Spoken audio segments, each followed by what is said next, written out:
What's going on, guys? Welcome back to the YouTube. It's been a while since I've done a vlog. The last vlog you would have seen was me in Bali.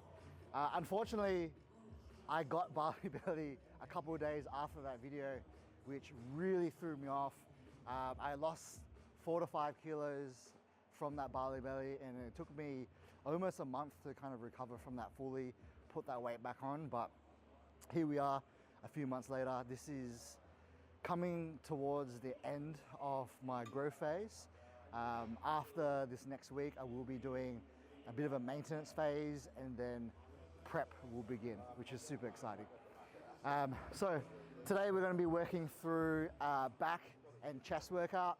It sounds like a really untraditional kind of day doing back and chest together, but I love this split because when you do back first, you pull back your shoulders, so by the time you get to chest, the recruitment is just so much better. Plus, the pumps are nasty, so let's get cracking into it. If you guys don't have these Versa grips, they're fucking amazing. I'm not sponsored by them or anything. I actually get the normal figure 6 straps for free from my sponsor, Supplement Mart. But I pay for these, and they're just so much better. Your ability to just like put the flap on and just grab it is so much easier. They're a little bit more pricey, but I think they're totally worth it. Cool, so first exercise we have today is a overhand chest supported T-bar row. This is gonna work your mid-back as the elbows are nice and flared out. We're gonna do 2 sets of 8 here, so nice and heavy to begin with.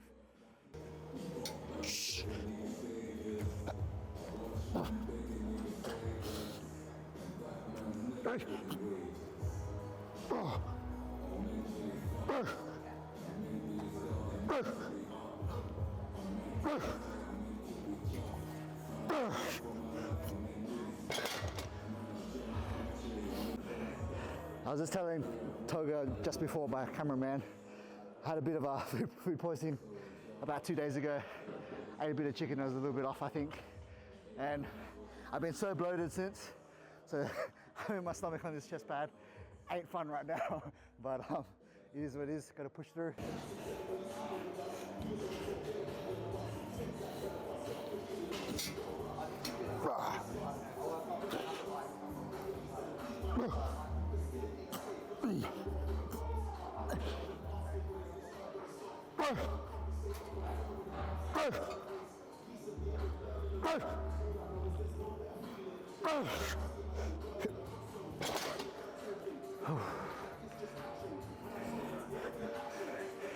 So today, well this week, is my last week of this current training block. If you've watched my previous videos, at the end of the training block I do something that's called a auto-regulated set. So basically what that means is I track my weights every single week, and if I don't beat my numbers this week compared to last week, then I'll either have to do some sort of intensifier, something like a rest pause or a drop set, or an additional set altogether. Luckily, I was able to hit my numbers on this exercise, but obviously we'll see how we go for the rest of the workout. And yeah, it's gonna be hard today. All right guys, so next exercise we got is a lat pull down. The lat pull down is actually a pretty good exercise in terms of it's gonna hit your lats, hit a little bit of rear delt, hit a little bit of mid back as well. So nice sort of all around back exercise. I've got 3 sets here, 8 to 12. Last week on this weight, I only got 10, 10, 8. So I'll be trying to beat those reps for this week. Again, as I mentioned, if I don't beat those reps, I'll have to do some sort of intensifier.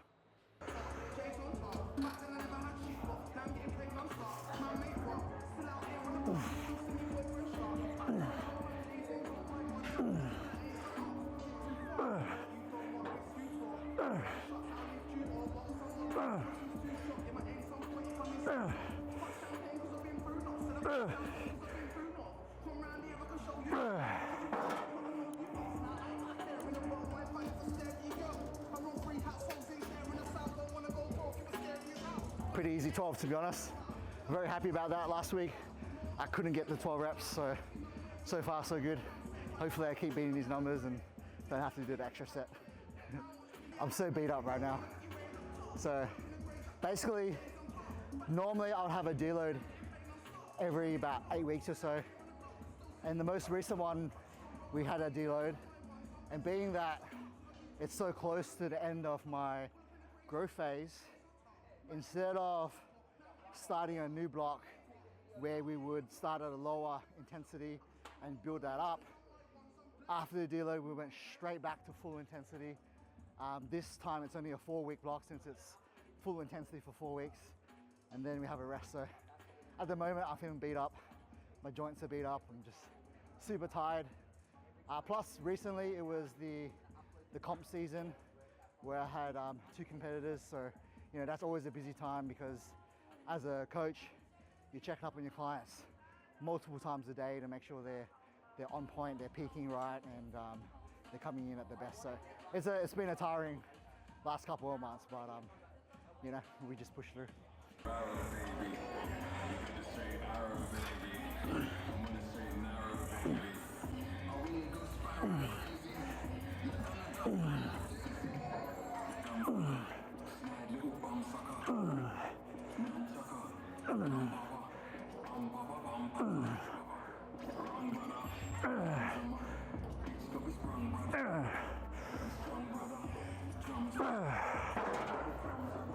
Yeah, boy. It's a good day today. It's a good day. Hopefully it continues.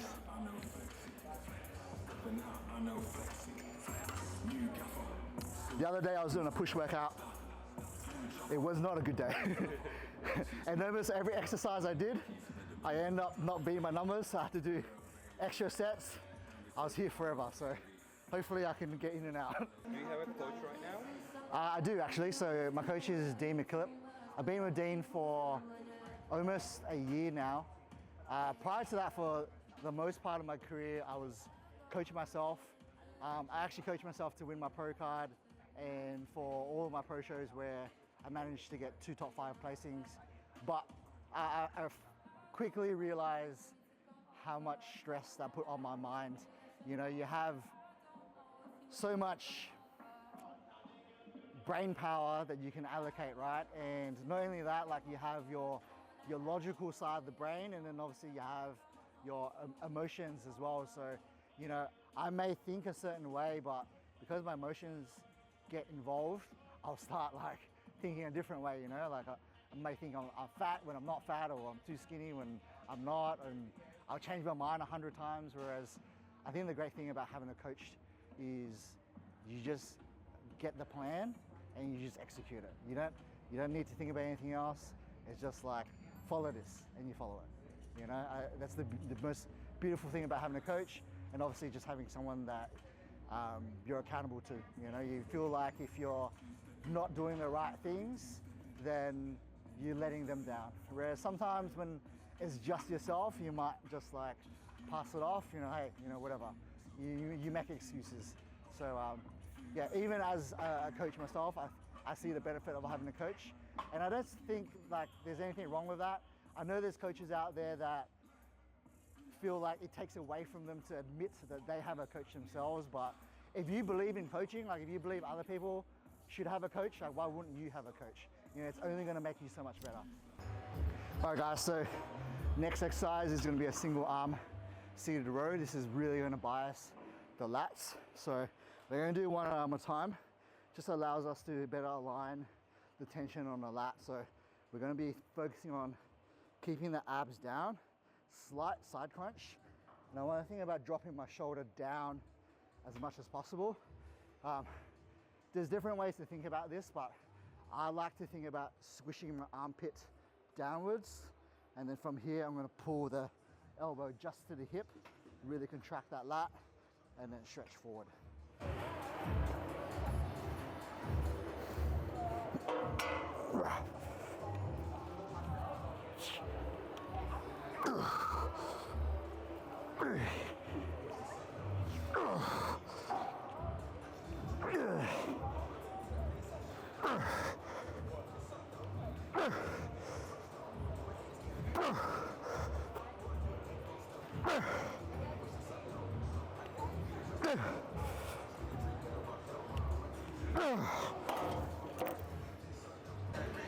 So we're going to be doing one side at a time, but I think it's really important to actually have a little bit of rest in between the arms.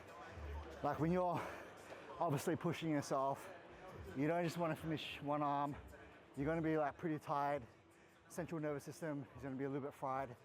You don't want to like immediately jump to the other side. It will impact your performance, even though it's like a different limb. So I'll just take like 30, 45 seconds or so, and then I'll get into the other side.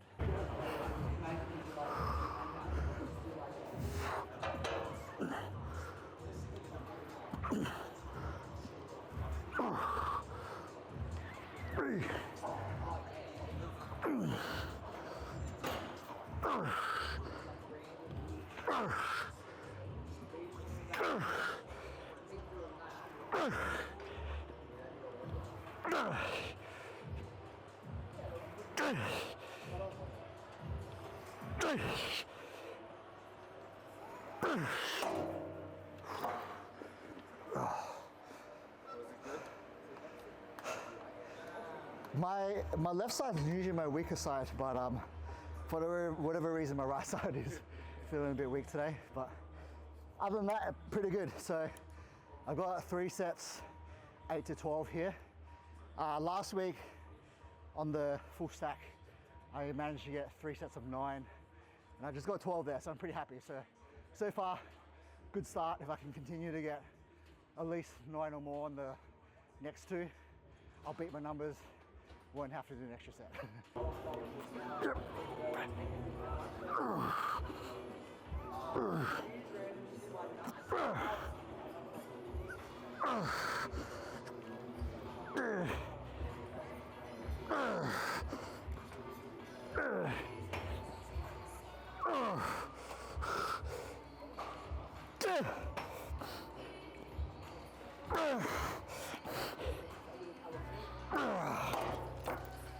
Alright guys, so wrapped up the back portion of that workout.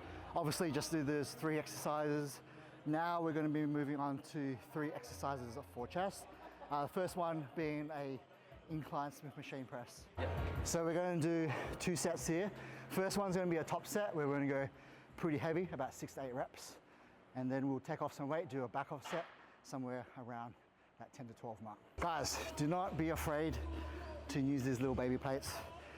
I have a lot of clients, and I hear people in general, they just never use the 2.5s or the 1.25s. And I know like they probably seem very small and probably pointless, but it adds up. You know, if you're able to add 1 or 2 kilos on week after week, then after weeks and weeks, after months and months, you're going to be so much stronger. And a big problem I see is people will, you know, they'll do a set, they'll do an exercise, they'll max out like the reps on that weight, and then they'll slap 10 kilos on there, and then they can only get like obviously a half the reps they could have, you know. But obviously that's a huge jump, and even though it's a heavier weight, because you've dropped so many reps, the total volume you're actually doing isn't quite there. So again, don't be afraid to use these 2.5s, these 1.25s. It will eventually all add up. All right guys, so we're gonna do top set here, 6 to 8. I grabbed a random chick from the gym to spot me. I'm just kidding, she's my beautiful girlfriend.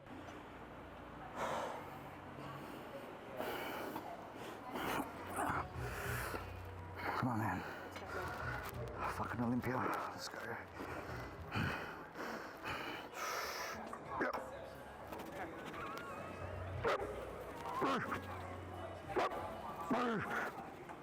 Come on. Let's go. Come on. Up. One more. Let's go. Thanks, baby.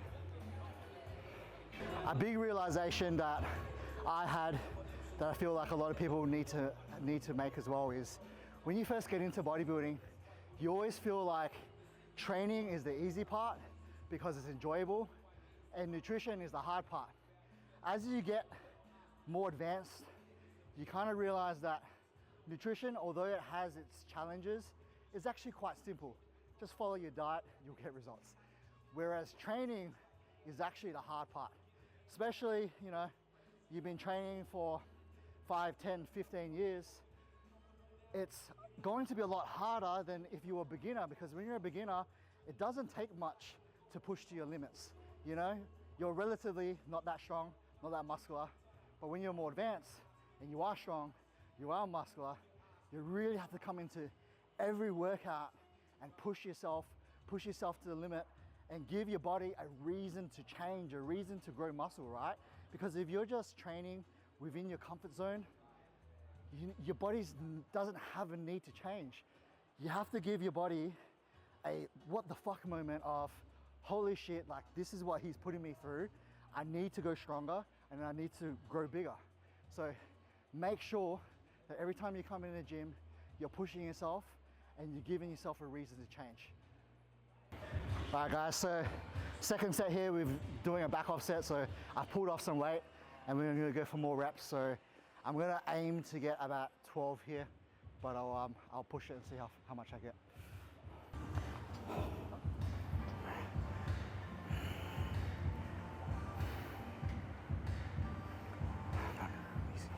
Let's fucking get it.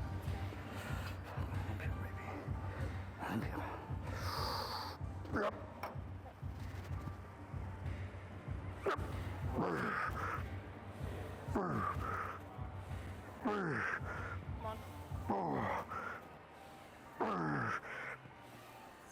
Come on, let's go.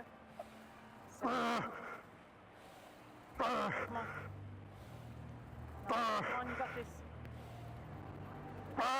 Let's go. Up. One more. Let's go. Stay with me. Let's go. Let's go. Come on. All you, baby. Let's go. Up. Nah, that's it. Oh, fuck. Good, baby. Thanks, baby.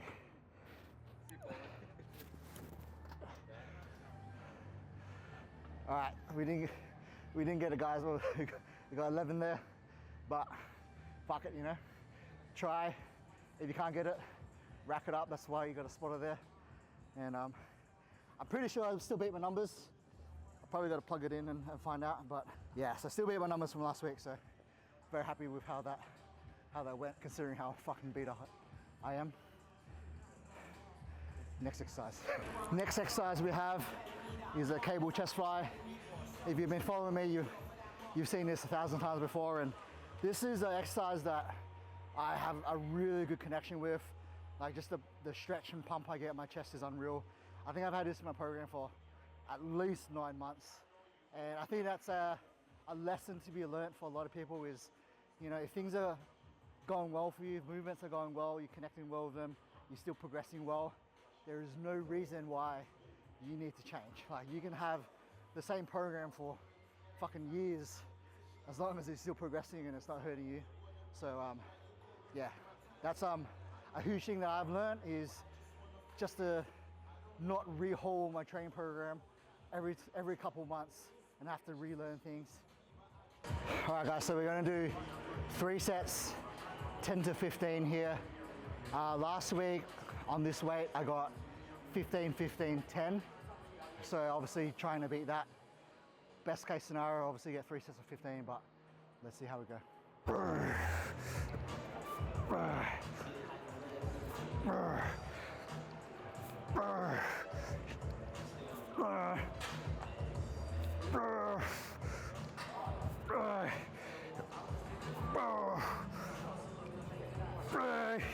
Come on.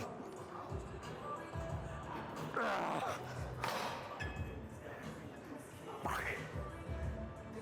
I think that was 14 reps. Alright, let's go.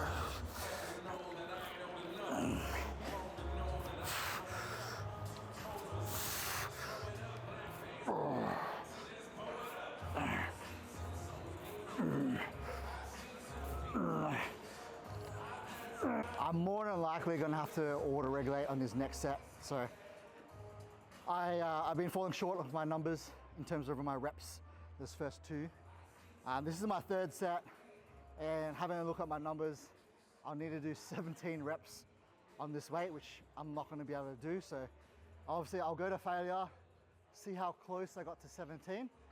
If I'm close enough, then I'll just do a rest pause set. So I'll put the weight down, rest 20 seconds, and then get a few more reps. If I'm like way short for whatever reason, then I'll just rest completely and do a full set.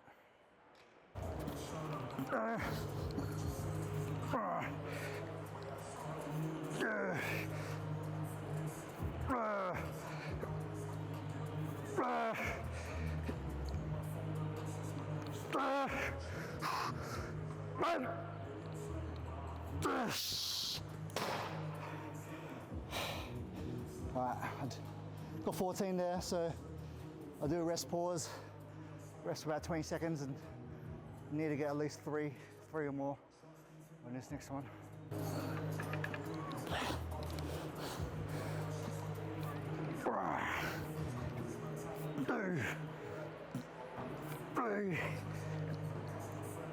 Fuck.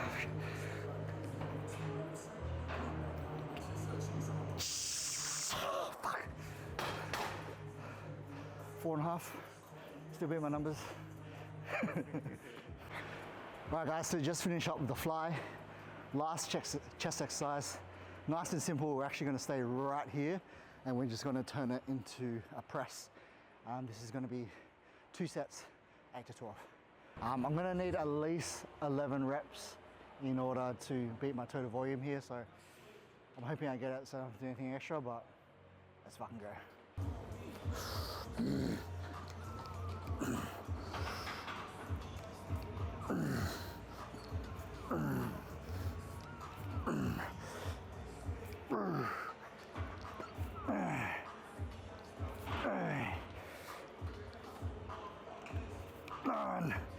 Fuck.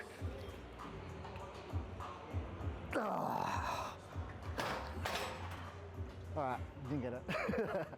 9 reps there. Do another rest pause.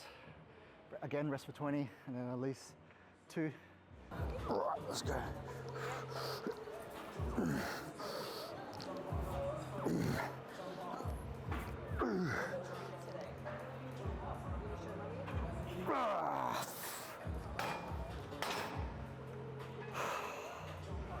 Four reps. Got it. All right, guys, so just finished that back and chest workout. Bit of a physique update for you guys. At this point in time, I'm weighing around 96 kilos, which is my heaviest. Like just, I think in my last growth phase, I got up to about 95. So kilo heavier. Obviously had that barley belly that really affected my progress this growth phase, but either way, I'm still very happy. Although it's only a kilo heavier than last time, I feel like I've improved a lot of my muscle groups, and I'm also leaner than the last time I was at this weight. So I'll give you guys a bit of a look at how I'm currently looking.